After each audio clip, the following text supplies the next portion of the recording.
call the member for Mackellar. Thank you, Deputy Speaker. This bill, the Social Security Legislation Amendment Remote Engagement Program Bill 2021, will provide a framework for piloting new approaches to delivering unemployment services in remote communities. Ahead of the implementing of the government's budget announcement that the Community Development Program be replaced in 2023. It will create a new supplementary payment for eligible job seekers in remote engagement program pilot sites to engage in placements that are like having a job and at the same time build their skills in roles that will benefit their community. The new payment will be one aspect communities can trial alongside other approaches to training, skills, development and non-vocational support in their remote engagement program. It will also support communities. Many of the more detailed aspects of the approach will be set out in legislative instruments and policy guidance, the reason being that this will allow the flexibility to adjust as lessons are learnt and communities' ideas change over the course of the pilot. The National Indigenous Australians Agency has several bills before Parliament for progression during this sitting. The bills will provide a framework for piloting new approaches to delivering employment services in remote communities ahead of, as I just said, implementation of the government's budget announcement that the Community Development Program will be replaced in 2023. It will support collaboration with communities to develop an appropriately flexible program that will build the skills and vocational capabilities of people in remote communities. Many of the more detailed aspects of the approach will be set out in those aforementioned legislative instruments and policy guidance. The reason for this, of course, is that in any pilot program, you want to be in a position where you can adjust the program as you learn. In many ways, this will resemble a randomised trial in which programs will be implemented in 4 different sites over about 800 people, and we will measure the outcomes of those different programs. When particular features go better or particular approaches work better, then we will see if those results can be replicated in other communities. This is the way that really policy should be rolled out.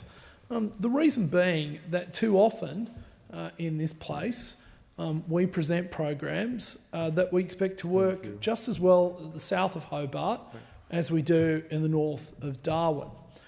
That obviously will not always be the case, and so it is critically important that this Parliament, that this government experiment, that it innovate, that it, to use the words of the startup world, learn to fail fast.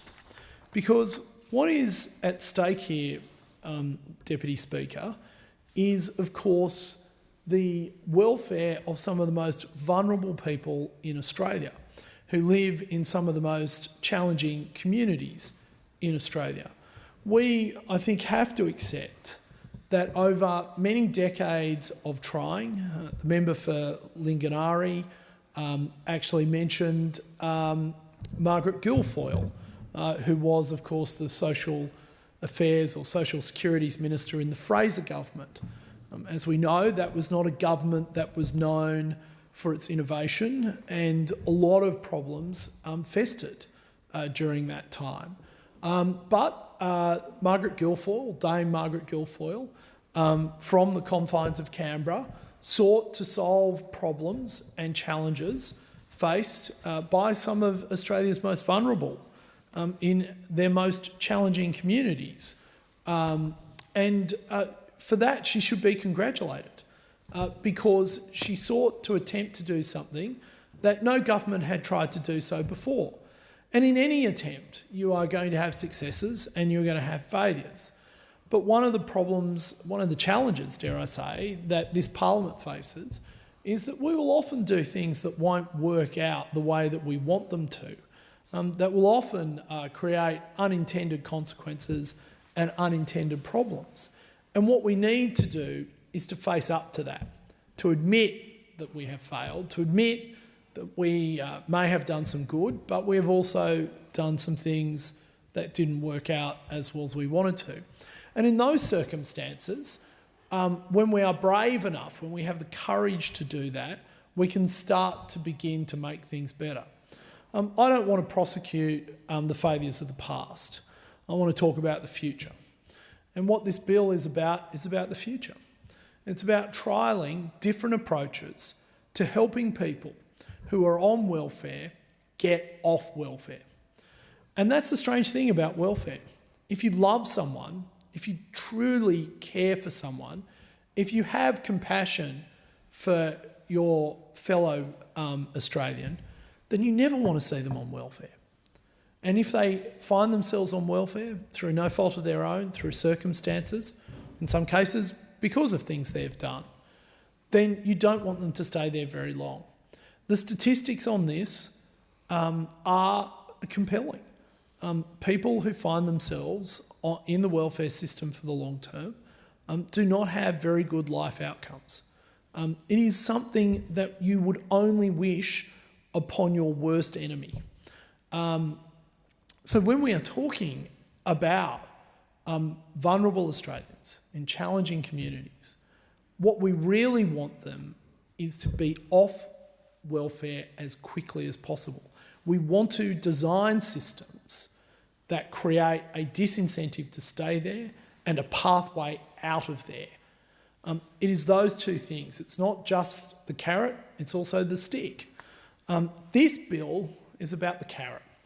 This bill is about how we can create programs that help Australians, vulnerable Australians, get themselves off welfare as quickly as possible.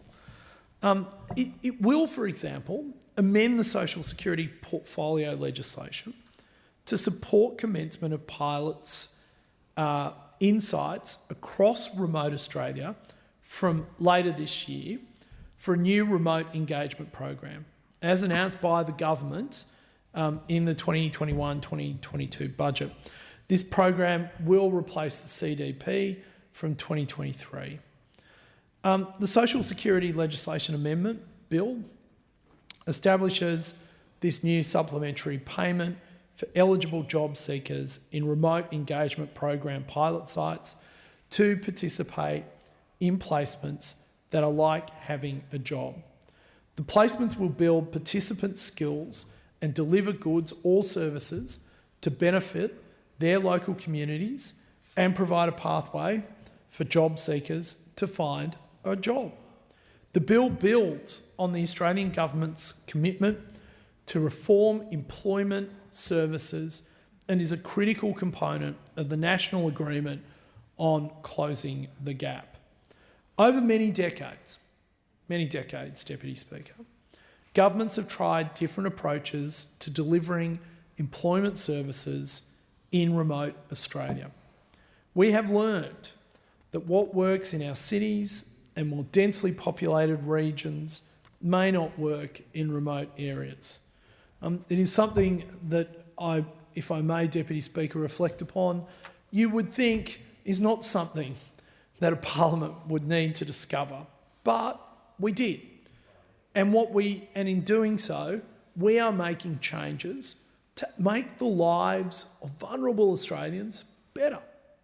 So we have also learned that we have to continuously adapt and evolve to better meet new and unforeseen, unknown challenges that lie ahead. Australians living in remote communities face complex employment challenges, different from those experienced in regional and urban areas. Remote areas cover 75% of the Australian landmass. However, there are fewer jobs available in remote areas, with less than 2% of actively trading businesses located in those areas.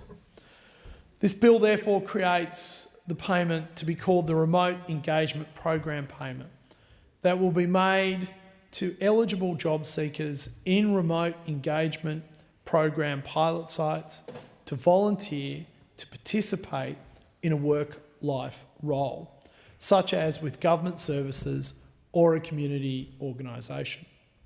The placements will build a job seeker's skills and provide a pathway for job seekers to find a job, but also to build an economy.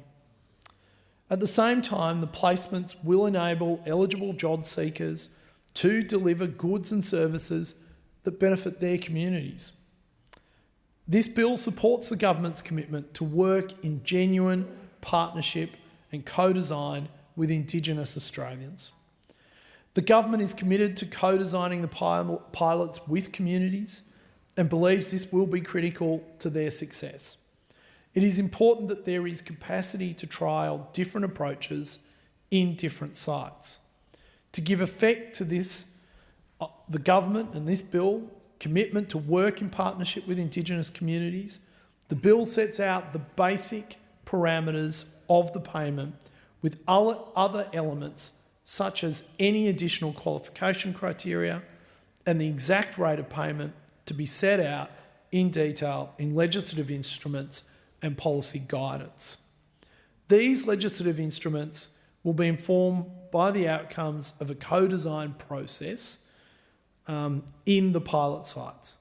Government will take the time to work together with and listen to communities in the pilot sites about what they think could work in relation to the amount of the payment to be provided, the hours of engagement to be undertaken in return, and what eligible job seekers are required to do to continue to receive the payment. The design of the new remote engagement program will be informed by lessons learnt in these sites. That is a radical idea for this parliament. That is to learn from our mistakes and to listen to the people that we are designing these programs for. So to reiterate, during the spring of 2021, parliamentary sitting period, the government is progressing several bills important to advancing the well-being of Indigenous Australians. This is one of that package. As part of the CDP reform, the Social Security Act and the Social Security Administration Act will be amended by the Social Security Legislation Amendment Remote Engagement Program Bill 2021 to assist eligible job seekers in remote engagement program sites to build skills in roles in government services or community organisations that are like having a job. Deputy Speaker, if there is one last thing I would like to reflect upon, it is this. These programs are important. The nature of this bill is a noble one. Therefore, I find it disappointing that those opposite have sought once again to move what is a meaningless second reading amendment. And I couldn't understand for many years why they were doing this, why they were taking up the Parliament's time in doing so. But what has become apparent to me in the last few weeks and few months is that there is a website called theyvoteforus.com.au. It is backed by big tech billionaires who hide behind it, seeking to buy our democracy. And what this site does, I think in a manner and form that is quite wrong, maybe even evil, seeks to misrepresent the views and the voting patterns of members of this parliament. So, for example, we will now vote against this meaningless amendment, second reading amendment. That site will then use that vote to claim that I voted against improving the outcomes, the life outcomes for some of the most vulnerable Australians that we have. I can't believe, I find it difficult to believe, knowing some of those people opposite, that they would be part of this fraud being perpetrated on the Australian people. It is just beyond me that they would continue to engage in this process, especially when we're talking about vulnerable Australians.